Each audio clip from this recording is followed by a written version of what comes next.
Halo teman-teman, selamat datang di channel Dunia Belajar. Pada kesempatan kali ini, Dunia Belajar akan mengajak teman-teman untuk membahas modul 1 pada hukum administrasi pertanahan. Sebelum masuk ke materi, yuk teman-teman subscribe, like, and share ya. Dan saya akan membuat disclaimer pada video saya kali ini bahwa ini merupakan bukan acuan resmi dari penyelenggaraan perkuliahan dalam universitas terbuka, apalagi untuk prodi S1 Ilmu Hukum ya teman-teman ya. Jadi ini merupakan review atau rangkuman sekilas tentang modul saja. Jadi teman-teman jangan terpacu pada bahan yang saya buat kali ini. Jadi teman-teman selaku calon sarjana harus luas pengetahuannya, sehingga teman-teman jangan membuat satu modul tunggal, akan tetapi teman-teman berusaha menambah khasanah dan pembelajaran materi dari sumber-sumber kredibel lainnya. Baik, kita masuk ke materi ya. Oke. Nah, pada modul 1 tentang konsep dasar administrasi dan administrasi pertanahan dengan kode mata kuliah ADPU 335, yaitu Hukum Administrasi Pertanahan, teman-teman akan dikenalkan dengan konsep dasar tentang administrasi dan administrasi pertanahan itu sendiri. Baik, kita langsung lanjut ke kegiatan belajar 1 ya teman-teman ya.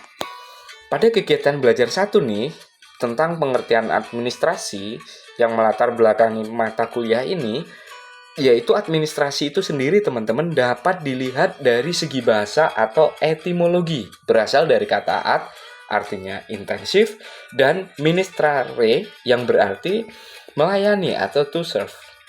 Nah, sedangkan administrasi itu sendiri teman-teman, apabila kita melihat di modul mata kuliah administrasi pertanahan, administrasi ini dapat dibedakan dalam administrasi arti sempit dan arti luas, sehingga administrasi ini banyak ya pengertiannya. Sedangkan apabila teman-teman sendiri juga melakukan web browsing, administrasi ini dipetakan lagi pengertiannya menurut para ahli teman-teman. Sehingga teman-teman jangan hanya berfokus kepada satu modul dan jangan berfokus kepada apa yang saya buat ini. Jadi teman-teman harus melakukan browsing, kemudian sumber-sumber kredibel lainnya tentang materi hukum administrasi pertanahan. Nah, kemudian ada beberapa nih ciri pokok administrasi teman-teman. Nah, pada modul dijelaskan bahwa administrasi ini memiliki ciri pokok yang pertama, adanya sekelompok manusia, teman-teman. Jadi, adanya sekelompok manusia yang menjalankan kegiatan yang dilakukan lebih dari satu orang, teman-teman. Karena nantinya dia akan mengefek pada kegiatan nomor 2, yaitu kerjasama. Sehingga ada sekelompok manusia yang melakukan kerjasama. Jadi, tidak ada administrasi yang berdiri sendiri. Kemudian yang ketiga adalah pembagian tugas yang jelas. Sehingga arti dari kegiatan administrasi ini bukan sekedar kerjasama nih, melainkan kerjasama tersebut harus berdasarkan pembagian kerja yang jelas. Kemudian selanjutnya nomor 4 adalah kegiatan tersebut runtut dalam suatu proses. Artinya kegiatan administrasi tersebut melalui tahapan-tahapan tertentu dan secara berkesinambungan. Kemudian yang terakhir memiliki tujuan. Artinya suatu yang diinginkan itu tercapai pada kegiatan administrasinya. Nah, teman-teman juga bisa menambah khasanah di pengertian administrasi, mencoba browsing di YouTube, dan mencoba mencari-cari artikel atau jurnal ilmiah yang berkaitan dengan proses administrasi itu sendiri. Nah, selanjutnya dari kajian besar ilmu administrasi yang tertulis di bahan perkuliahan, administrasi itu dibagi menjadi administrasi negara, kemudian administrasi niaga, dan administrasi itu dipandang sebagai ilmu atau sains, dan administrasi itu juga bisa dipandang sebagai seni. Sehingga pengertian administrasi ini sangat kompleks sekali teman-teman. Akan tetapi jangan bingung, karena di modul untuk kegiatan belajar 1 juga sudah ada rangkumannya, yaitu administrasi pengertiannya, kemudian administrasi itu ciri pokoknya seperti apa dan penggolongannya seperti apa. Nah, berarti di sini sangat ringkas, jelas, dan mudah ya teman-teman ya. Jadi semoga teman-teman mampu menyerap kegiatan belajar pertama nih. Apabila teman-teman masih bingung, maka teman-teman saya anjurkan untuk membuka kegiatan belajar 1, yaitu pengertian administrasi teman-teman. Nah, selanjutnya kita berlanjut kepada kegiatan belajar 2, di mana kegiatan belajar 2 ini tentang administrasi pertanahan.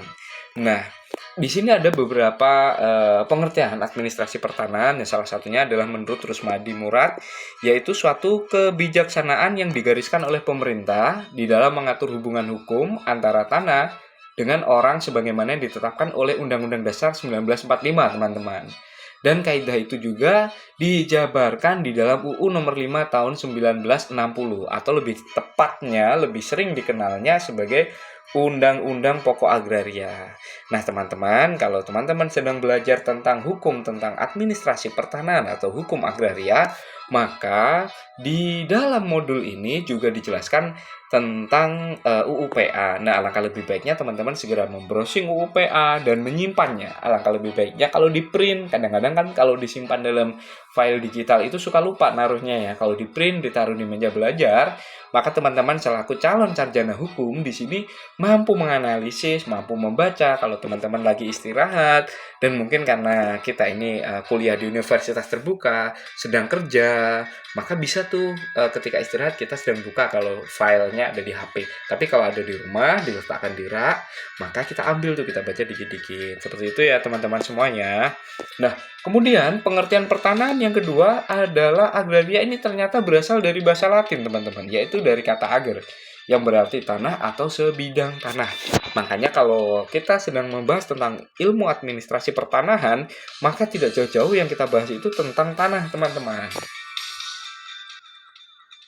Nah, kita bisa berlanjut lagi ya. Salah satu pengertian administrasi pertanahan menurut Rusmadi Murad juga, yaitu suatu usaha dan manajemen yang berkaitan dengan penyelenggaraan kebijaksanaan pemerintah di bidang pertanahan dengan mengerahkan sumber daya untuk mencapai tujuan dengan ketentuan perundang-undangan yang berlaku.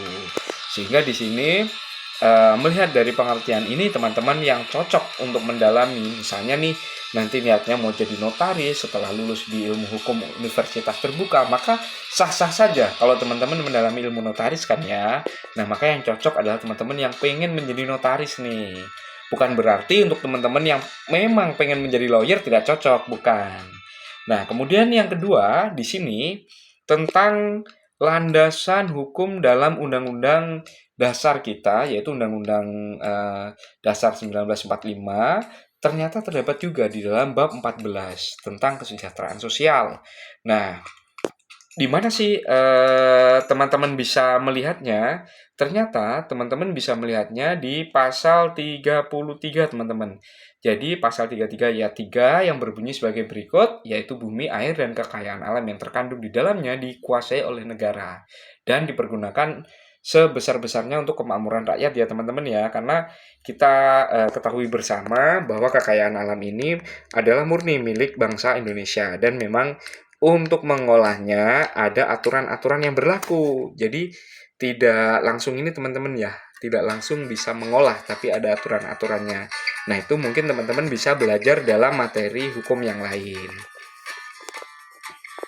Nah, sekarang pada kegiatan belajar 2, kita akan diajak juga apa sih faktor penyebab kebutuhan akan tanah.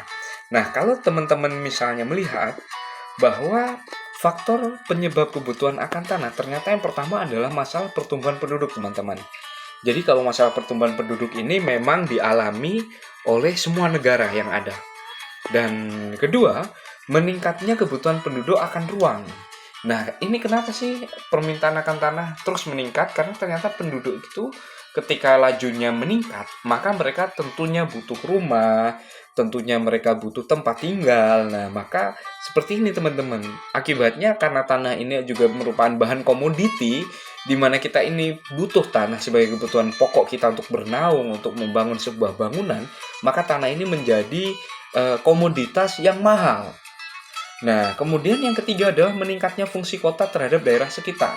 Karena di kota banyak lapangan kerja, maka masyarakat pasti pindah ke kota dong. Akibatnya kota itu lebih sesak. Dan masyarakat sekitar kota itu banyak yang bekerja di kota, yang terkadang jaraknya jauh dan mereka harus bertempat tinggal di sana. Kemudian, terbatasnya persediaan tanah yang langsung dapat dikuasai atau dimanfaatkan. Tentu ya teman-teman ya, karena ada beberapa tanah yang memang dikuasai oleh negara dan pemanfaatnya adalah untuk pertanian. Kemudian yang selanjutnya adalah meningkatnya pembangunan. Tentu ya teman-teman ya. Jadi kalau bisa kita lihat ternyata dari atas ke bawah ini sangat berhubungan. Dan hubungannya ternyata tanah ini tidak sekujug-kujuk menjadi bahan yang oh ya udah ini ada tanah, akan tetapi karena tanah ini merupakan sesuatu yang langka dan ternyata tanah ini sudah diatur dari zaman dulu. Nah teman-teman, kemudian kita diajak juga untuk melihat catur tertib pertanahan. Nah catur tertib pertanahan adalah suatu hal yang memuat tentang bagaimana sih tanah itu bisa tertib? Nah, tentunya dasarnya adalah Kepres nomor 7 tahun 1979 tentang catur tertib pertanahan, teman-teman. Sehingga ketika kita berupaya membuat modul, maka kita akan mengerti bagaimana tanah-tanah ini dimanfaatkan dan bagaimana tanah ini bisa memiliki catur tertib pertanahannya itu seperti apa. Seperti itu teman-teman ya. Jadi kayak termasuk tertib hukum pertanahan, tertib administrasi, pengurusan hak dan pengukuran dan pendaftaran tanah. Nah, untuk sebenarnya banyak sumber teman-teman. Dari ada sumber lain yang menyatakan misalnya untuk yang pertama tertib hukum pertanahan di mana tanah itu harus dilengkapi dengan sertifikat, surat dan lainnya. Nah, teman-teman karena nanti supaya nggak bias, bisa membuka Kepres nomor 7 tahun 1979 tentang catur tertib pertanahan. Kemudian selain itu teman-teman, ada pembagian urusan pemerintah. Jadi tanah itu ternyata diatur supaya tidak tumpang tindih. Yang pertama izin lokasi, di mana mungkin izin-izin lokasi ini diperlukan untuk tanah-tanah yang memang untuk digarap. Kemudian pengadaan tanah untuk kepentingan umum, contohnya untuk pembangunan fasilitas umum, fasilitas sosial, dan lain sebagainya. Kemudian juga ada penyelesaian sengketa tanah garapan. Jadi untuk kewenangan pemerintah pusat itu biasanya kalau penyelesaian sengketa tanah garapan itu menetapkan kebijakan nasional, kemudian melakukan pembinaan dan lain-lain. Jadi ada beberapa kebijakan nih, kadang-kadang yang dia bisa ditangani di tingkat pemerintah pusat, bisa ditangani di tingkat pemerintah daerah, dan kadang memang kita juga kadang-kadang agak cenderung bingung nih. Tapi lama-lama ketika teman-teman melakukan explore ke lapangan, jadi teman-teman bisa tahu nih, ini tanah ini miliknya pemerintah pusat ataukah pemerintah daerah kah, seperti itu ya teman-teman ya. Kemudian yang keempat adalah penyelesaian masalah ganti kerugian dan santunan tanah untuk pembangunan. Misalnya ada tanah-tanah yang memang harus digusur misalnya untuk pembangunan jalan dan lain sebagainya. Nah, jadi teman-teman bisa menambah wawasannya di modul dan bisa membuka buku sebagai bahan referensi utama dari perkuliahan. Nah, kemudian teman-teman, jadinya secara rinci sebenarnya hukum agraria itu seperti apa sih? Nah, dengan pemakaian agraria ini dalam arti luas teman-teman, itu ada berbagai bidang. Di sini saya tunjukkan fungsi dan tujuan misalnya bagaimana sih di dalam hukum agraria itu tumpang tindihnya. Jadi yang pertama untuk tanah ini dia diatur nih misalnya oleh Undang-Undang Agraria itu sendiri. Kemudian air diatur oleh UU nomor 11 tahun 1974 tentang pengairan dan lain sebagainya. Nah, sehingga di sini disebutkan bahwa Undang Hukum Agraria ini kesatuan yang utuh. Akan tetapi yang dibahas di dalam ilmu administrasi ini dari hukum yang ada ini adalah kajian agraria dibahas dalam arti sempit. Dalam artian hukum agraria ini dalam arti sempit yaitu berkaitan dengan hukum tanah, teman-teman. Sehingga nanti di perjalanannya teman-teman akan diajak untuk membahas tentang hanya hukum tentang tanah. Jadi misalnya tanah ini seperti apa pemanfaatannya, kemudian bagaimana. dan lain sebagainya. Dan teman-teman, saya sarankan untuk selalu membuka akses media, apalagi sekarang sudah zaman belajar online yang sangat luar biasa dengan internet. Buka media yang tanpa batas dan jangan hanya mencari satu sumber, teman-teman ya. Nah, referensi yang saya gunakan ini adalah dari modul Universitas Terbuka itu sendiri, yaitu Administrasi Pertanahan yang dikarang oleh Nandang Alamsyah pada tahun 2018. Nah, apabila di sini dalam penjelasan saya terlalu cepat atau ada kekurangan atau ada kesalahan, saya minta maaf yang sebesar-besarnya dan semoga review ini dapat membantu teman-teman. Sekali lagi, saya disclaimer bahwa jangan hanya menggunakan satu modul tunggal, teman-teman. Jadi teman-teman bisa menggunakan modul-modul tambahan untuk memperkaya khasanah selaku mahasiswa dari Universitas Terbuka. Nah, dari saya, terima kasih teman-teman semua. Dan semoga teman-teman terus menyaksikan video-video yang akan saya upload.